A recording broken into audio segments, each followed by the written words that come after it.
Let's dive into Sonic Frontiers. That's great, Chris. Sonic Frontiers was day one for me, and it's the first open world Sonic game. I'm sure, Jack, that you are familiar with classical style Sonic games. Sure, Chris. On my first console, Sega Mega Drive, I remember back then when I was a kid, I usually played for hours the game. I was so involved in the character, and the adventure seemed great back then. I'm sure with the new enhanced quality of the products and gaming, right now the experience must be even better. That's also the classical appealing of the original games. As for me, I didn't have Sega Mega Drive when I was kid, but a Super Nintendo instead. I played way more Mario Kart and this kind of games compared to Sonic. I became familiar with the Sonic universe later compared to you. Yeah, Chris, actually, I think Sonic was my first game ever. I just have some memories about that time. I remember just basically running around the game and taking as many rings as possible, and the difficulties to defeat the strongest monsters over there. Sonic has always been about running as fast as possible, but also they were quite challenging as well. You needed to repeat, most likely, the same level many times before completing it. After, the original 2D style games, there are also 3D Sonic, but at least according to me, this new Sonic Frontiers is the best regarding 3D Sonics. And what about the gaming experience? What did you like in particular about playing it? As I was saying before, Sonic Frontiers is an open style of game, so you might think about something similar to Zelda, Breath of the Wild, or an Assassin's Creed, that you're able to run in pretty much wherever you want with no specific path to reach a certain goal or destination. So you can think of it as revolutionary for the Sonic franchise, and I also like this fast feeling that the game delivers and the ability to grind all over and to jump into platforms throughout the air and fighting like giant monsters. It's a great experience. Could you compare it to the old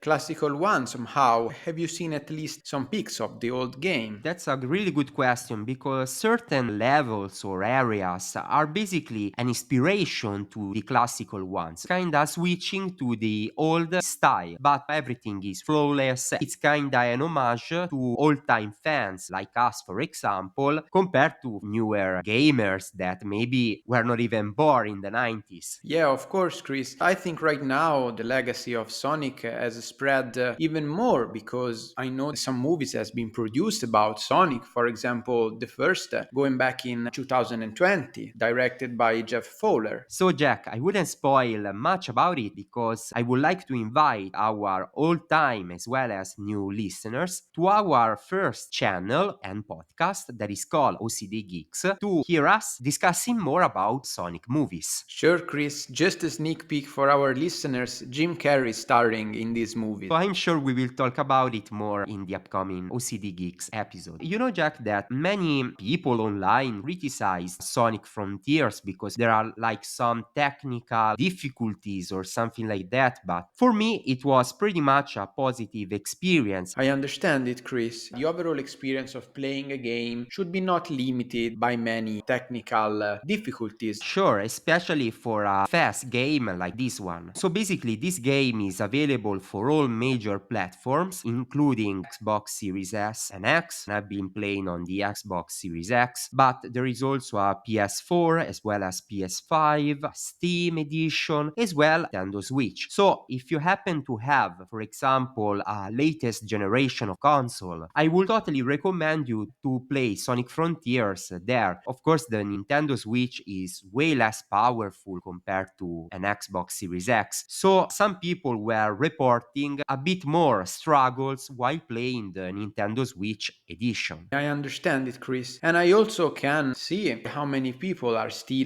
appealed by the Sonic overall, the character, and the story. As childish memories, we've seen always Sonic like and Hedgehog, so very cute, but also with superhuman abilities. So that is something that really connects the superhero world with this image of the blue hedgehog. Beside that, Sonic was way too cool character, so it has his own personality and style. Of course, in the old days, the mascot of the Sega Mega Mega Drive. Yeah, I also remember that the main enemy of Sonic is Dr. Eggman, so I can also recall other products come later on in the market, like for example Crash Bandicoot. If you remember, also in Crash Bandicoot, one of the main enemies was a doctor. There are many similarities, I think, between the two products. Maybe one day we can even explore Crash Bandicoot at a deeper level. Yeah, that's totally right. And I will encourage our listener and the one, for example, watching on YouTube, because guys, if you're listening to the audio edition, Aki Geeks is also a YouTube channel, so you can